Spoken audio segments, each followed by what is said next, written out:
Now, understand, I'm not talking about one person. What I just told you applies to 7 people. How they all end up with that. That's part of what you get. I came in this business saying I was going to expose. When I talked about Michael Jackson, when I talked about R. Kelly, they canceled me for these things because why would you talk about another black dude? Race is not where the line is drawn. It's God's side and the other side. And we don't care nothing about the other side. Period. All of these big deviants is all catching hell in 2024. It's up for all of them. It don't matter if you Diddy or whoever you is. TG Jakes, any of them. All lies will be exposed. That's all. And anyone who takes that the wrong way, know why they take it the wrong way. And now you have to ask yourself, how did 50 come into the possession of Diddy's footage for Diddy's documentary about Diddy? A lot of insight. And this documentary is about people being able to tell their truth or tell their version of the story. Katt Williams was written off as noise for years until his January 2024 appearance on Club Shay Shay, when his remarks began to reflect actual occurrences. The tone changed from one of humor to one of confrontation, criticizing protected structures and concealed power. Katt's 7 Untouchables assertion came back into focus when 50 Cent unleashed Sean Combs' The Reckoning, revealing trends but ignoring important names. It stopped feeling like conversation as Sean Diddy Combs came under increasing strain. It seemed to be a warning that was at last being recognized. Comedy Jam 25. It's good to see so many funny people together in one room, all wondering the same thing. Is Katt Williams gonna show? Legendary comedians filled the room at Def Comedy Jam 25, and the audience erupted in laughter. However, there was an uncomfortable tension in the air, since everyone was thinking about the same subject. Would Katt Williams show up? Audio from Suge Knight. It's from his podcast with Dave Mays, and he's speaking on, Tupac and Snoop being cool and how, after Tupac got killed, Snoop started hanging out with Diddy. And, he also speaks on how, Snoop, he did the Steve Harvey show with Diddy after Tupac got killed. Check this out. Okay. It's downloading right now. Then you look at the scenario how everybody used Pac to make their stuff famous or make their project better. You got people who use their songs with Pac and tell them how much they love Pac, but they do songs with Puffy. You got Steve Harvey, old bit that, this motherfucker telling, well, Pac, according to everybody else, he brings Snoop and Puffy on there and say, these the dudes who's running this in the East Coast, West Coast. What's up, Snoop? What's up, huh? Hey, whoa. Wait a minute, fellas here. Hold up. I know all about this East Coast, West Coast rivalry thing here, but we in Chicago now. This rivalry stuff, we gotta stop it, man. We stop that, we stop a lot of this violence. Yo, Steve, check this, man. All that East Coast, West Coast stuff is a bunch of media hype. It's been my dog from day one, you know what I'm saying? It's all good between me and him. That's my peoples. For real, that's what we came in for. We came in to light it up and ride it up. We make music. Now, Pac, if you love Pac so much, how you with the motherfuckers they got something to do with the first get down that happened to Pac in New York, then the second one. What you think about Suge comments? And I never asked you this before, but did you have an issue with Snoop hanging out with Diddy after Tupac got killed? I always felt that was wrong. I'm gonna just keep it real. I'm talking about from that, like now, okay, you know what I mean? I'm 46, Snoop probably early 50s. If he figured out now, he might go by the opinion like, okay, Puffy had nothing to do with Pac. We grown now. If he wanna be his friend, no problem. But back then, that was just awkward. You know what I mean? And the reason why it was awkward to me that I never even like it because you knew how Pac felt about this. It was an obvious message. Combs, Sean Diddy, wasn't traveling alone. He was surrounded by layers of defense, supported by individuals too strong to face head-on. Although Katt Williams never revealed a complete list or identified all 7, his clues were sufficient to incite constant conjecture on the internet. As usual, the internet started making its own connections, and Snoop Dogg was one of the first names that kept coming up in the discussion. This serves as a reminder of how quickly speculations propagate when big people are kept silent. You lying! You lying! You're lying! He's lying! He didn't even buy it yet! He's lying! With past interviews and videos demonstrating how closely their lives intersected, fans quickly pointed out that Snoop Dogg had publicly mentioned being in Sean Diddy Combs' circle for years. His name was never mentioned in the documentary at all, which raised problems as unconfirmed rumors and re-emerging tales circulated online. It was an easy theory. Bringing up Snoop may have caused significant criticism from influential people behind the scenes, as well as from fans. Snoop is more than just an artist. He is a worldwide brand, and because of his impact, few people are prepared to criticize him. The awards went off without a hitch last night. A sense of that there. No, inside everything was fine, outside everything was fine. And Kevin Hart decided that he was going to make jokes about, well, I mean, he's the host, right? So you have to sort of roast a little bit about someone who's in the audience because, well, this person is in a prison, actually right now sitting in a courtroom, and that's Diddy. Yes, he didn't say his name, but it was very clear to everyone who he was talking about here.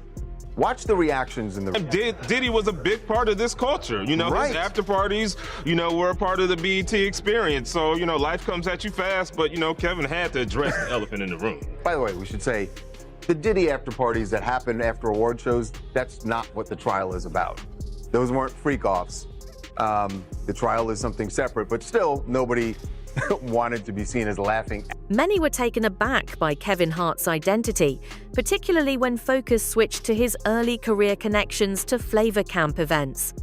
These events, which were associated with Sean Diddy Combs and often portrayed as chances for up-and-coming talent, subsequently sparked discussion over how closely certain careers could have been influenced behind the scenes. With Kevin Hart. I don't know, man.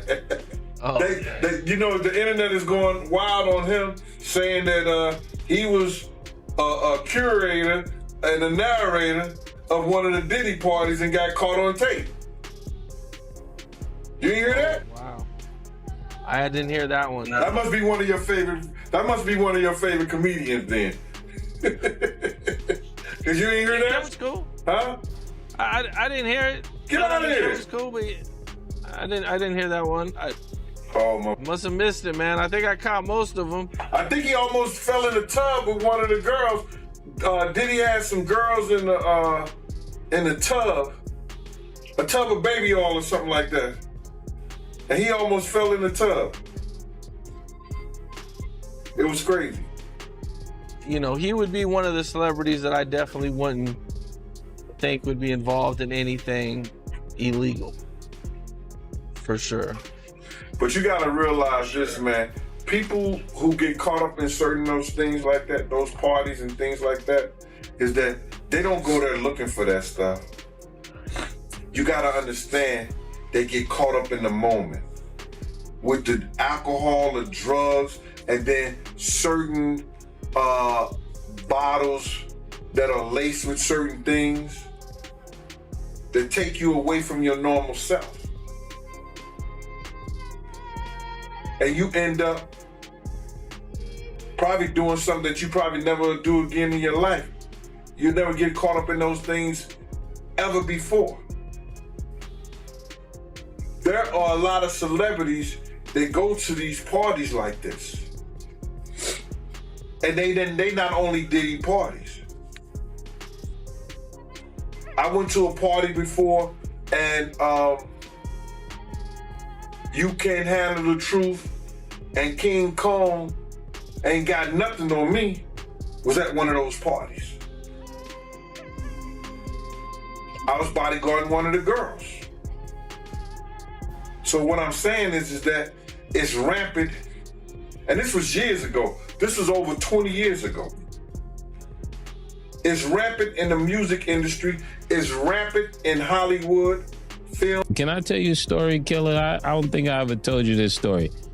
This is what Puff taught me. One time I walked in when I was fresh off the streets. I got signed to Bad Boy. I had these fresh Air Nikes on, and then had on Air Nikes too, brand new. I made a mistake and stepped on his sneaker, and the dirt was on his laces, on his white Airs. I said, man, my bad, because I had stepped in some dirt. You know, the nigga came back, put his feet in the dirt, and stepped all over my sneakers. I said, yo, what are you doing? He said, my bad. I said, yo. The moral of the story is, nobody just want to hear you say you're bad. Fans of The Voice started going back to Kevin Hart's early stand-up. Additionally, some of his jokes seemed to hit differently for certain viewers, prompting concerns about what he could have observed at the time, even if nothing indicated any definite misconduct. Given his connections to big studios, contracts, and active projects, there was online conjecture that bringing his name up further may lead to severe legal and commercial issues. There was an increasing feeling of quiet and unanswered inquiry, but nothing was verified. So Mace was told the day before the incident at the celebrity basketball game that someone was coming for Puffy and Biggie. And another line that Mace said that caught my attention, man, was him saying that never found the killer. Why is there? How do you feel about him saying that? Because it sounds like he's referring to Biggie getting killed in LA, and Puffy, he's currently living in LA right now. And why does he feel so comfortable living somewhere that Biggie got killed at, knowing that they never found the killer and the murder is still unsolved? Well, on all honesty, brother, you would have to ask him that. You know what I'm saying? But if I'm looking at it like that, then I know, you know, those mansions are heavily guarded, 1. 2, he wasn't getting the love that he would get. I don't think he's getting love in LA. I don't know. He said he owns LA, he runs LA, he runs Miami, and he runs New York. So by him running LA, as he say he does, I would feel comfortable too. You know what I'm saying? If I knew for a fact that the person they got, and that was enough to call back all of everything, I would feel that comfortable too. But I wouldn't live there. I wouldn't go there. I'd do business and get on out of there. If I was still afraid, I don't think he may have not ever been afraid. You understand? Because he never acted like he was afraid for whatever reason it was. I can't pinpoint it myself. Hey, what's up, King Son? Man, you doing it, man. You deserve it, Daddy. You putting in that work. Proud of you. I love you. Yeah. Even though Meek Mill was the least spoken about, his background with Bad Boy Records is still among the most illuminating. Characterized by disagreements over contracts, obvious annoyance, and a distinct distancing when problems with Sean Diddy Combs started to surface. Many were expecting him to say something, but he remained quiet, and that silence became a headline in and of itself. While some perceive it as a decision to move on, others think he knows more than he's prepared to divulge. In any case, there is conjecture that his relationship was too deep and that putting him in the limelight would have created unavoidable opportunities. After an audio tape went viral online and sparked a heated argument, Meek Mill's name came up. Meek denied any wrongdoing, but the debate persisted, despite some people dismissing it right away and others taking it seriously. There was growing conjecture that identifying him explicitly in the documentary may have jeopardized the project as a whole, creating legal complications, defamation worries, and a media frenzy that few venues would have welcomed. For many, it became an illustration of how material is molded for survival rather than broad exposure, and reinforces a sentiment that viewers claim to have had from the beginning. That Meek Mills and Puff was a little too friendly. Anytime two rappers or two people in the industry come dressed up alike, on more than one occasion. My man, listen here, man. My dudes in Philly, I got some real strong dudes in Philly. They don't play that. And they probably embarrassed for the fact to see that Meek Mills, one of the street guys that came out of there, got caught up in this Hollywood. Whereas that he's dressing like, he dressing like Diddy? Hugged up with Diddy? I think that Lil Rod know a lot of, but I know this. Two men dress alike, it's just like two men laying down. When they both get up, they both homos. And that's real talk, bruh. My man, you go to a party, dog, and the nigga got the same shirt you got on, I'm taking my shirt off. I'm walking around in a t-shirt. And then, not to blow Meek Mills up out the water or anything like that, it was said that they checked his Google search and all that, and he was searching for some online gay porn and all of that. Oh, wow. Crazy, bro. But listen, those are what, you know, it's crazy that money, that lifestyle, and you trying to fit into something get you. These guys never set out to do all this. Meek Mills, when he got into the game, he didn't set out to be questioning about his manhood with Diddy. But he put himself in that position. Like, you know, where we hanging out and what we doing, we can't really disclose, but it's definitely a 15-year-old's dream. You know, I have been given custody of him. You know, he signed to Usher. I'm signed to Usher. I had legal guardianship of Usher when you know he did his first album. I did Usher's first album. I don't have legal guardianship of him, but for the next 48 hours, he's with me. So Justin Bieber and Usher, who were both connected to Sean Diddy Combs early in their careers, were perhaps the most delicate names. Resurfaced old interviews and videos showed scenes that some viewers found unsettling in retrospect. The conjecture was further fueled by Bieber's emotional responses in subsequent years, which raised more general concerns about the industry's protection of young talent. Many people think that by highlighting delicate circumstances, the documentary purposefully skirted this topic, not because it was irrelevant, but rather to stop more injury. Consequently, their names were not mentioned. They don't even bootleg. Yo, they don't even bootleg no more, man. So it's gonna be hard to figure it out if it does exist. Do you believe the guy in the tape is white?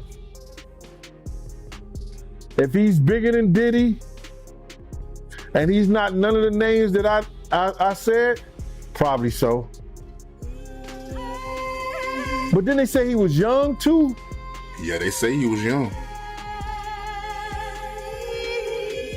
Let me get his name right. I hope it ain't the Bieber.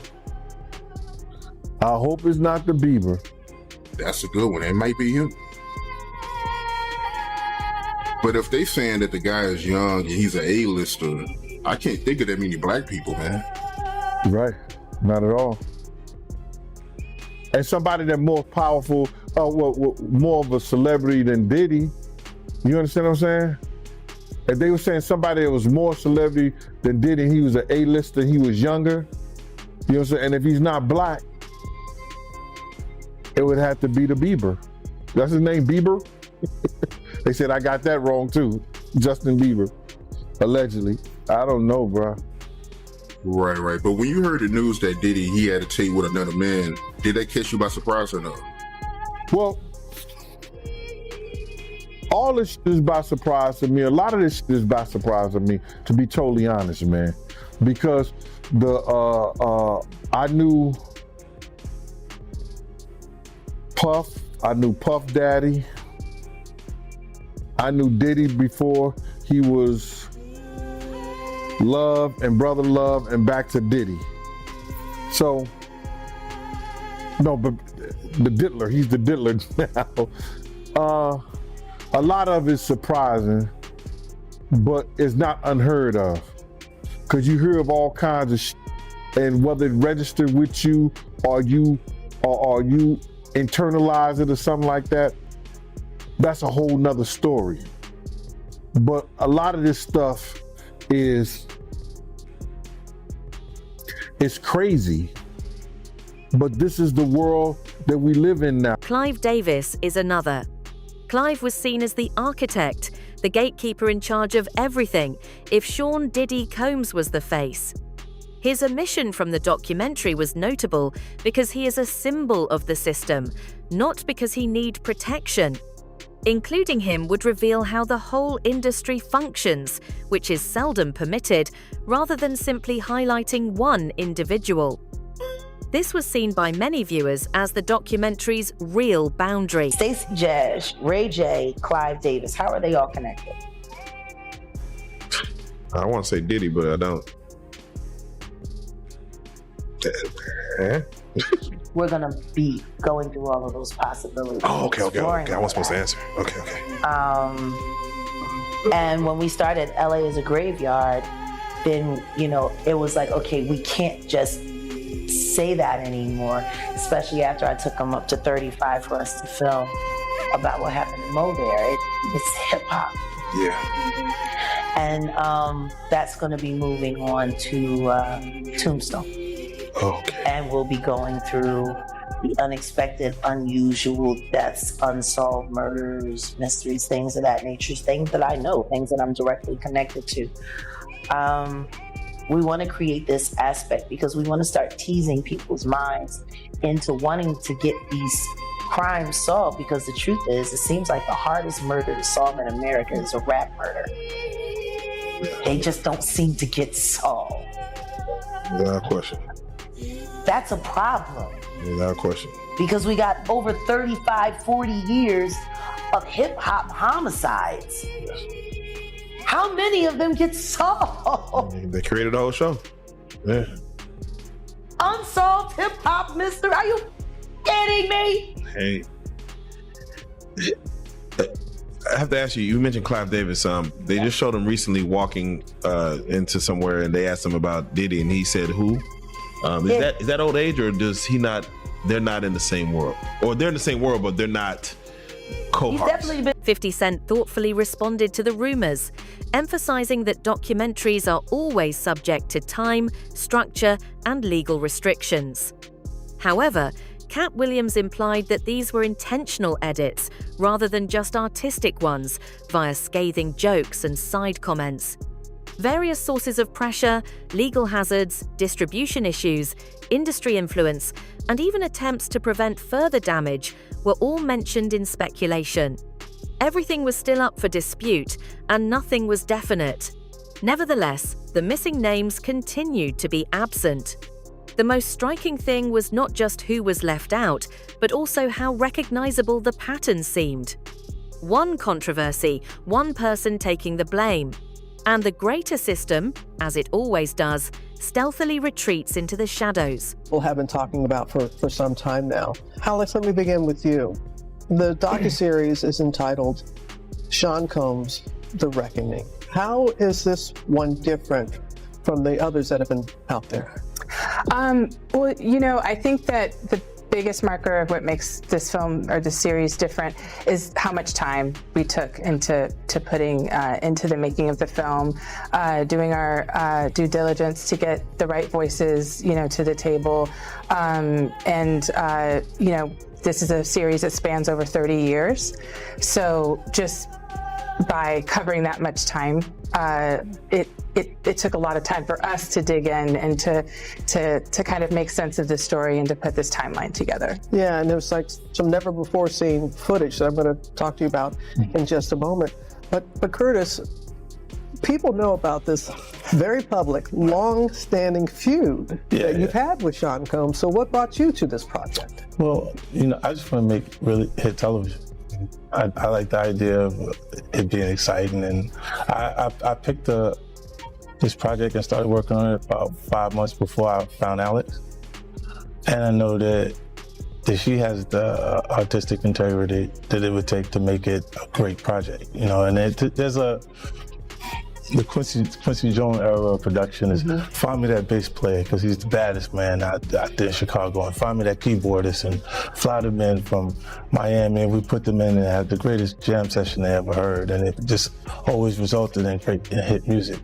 And I take that concept into television production. You take that into everything you do, sir. That's right. You really do. And it really comes through, and appreciate that about you. As I said, never before seen footage of the days leading up to his arrest. Can you just talk a little bit about, was there anything that surprised you from that footage? The footage, well, I mean, I think it's rare to find someone who's being, talked about all over the country. All eyes were on him, so to speak. And it was really interesting to see his last days of freedom, and what was sort of important to him. Obviously, there's phone calls with his attorneys, with his team. It was very interesting to watch a man who's known for his brand presence. He has a really amazing knack for marketing and all of that, and how he was sort of taking that into account in how he was coming off to the public, in the days leading up to his arrest and indictment. So that was interesting. It was also just interesting to see how laid back he was at times, but the footage also, in the footage we also see how he's getting incoming, lawsuits are dropping, and to get his real-time perspective on that was sort of jaw-dropping when we first got our eyes on the footage. Was there anything that surprised you when you were watching the footage? No, that didn't surprise me at all. Because you've known him? Yeah, those behaviors, and I think it was surprising that he actually filmed it. Yeah, and I want to ask about that, because how did you go about getting the footage? And do you know the intent of the videographer, why he or this person took the footage? She's a journalist, right? Yeah. So she's not going to reveal her sources, so you don't have to reveal that. Not going to reveal my sources, but I think that partnering with someone like 50, it was very much in the universe as to what we were doing. It's a lot easier. Following the release of Sean Combs' The Reckoning, the focus swiftly shifted to Sean Diddy Combs, while the more significant issues who paid for the events reserved the venues, attended year after year, and eventually gave the go-ahead subtly vanished. Online watchers saw a recurring trend and made analogies to previous business disputes. A single person takes center stage, some bombshell facts surface, but anything that would connect many influential people is promptly written off as unreliable, too dangerous, or just off limits.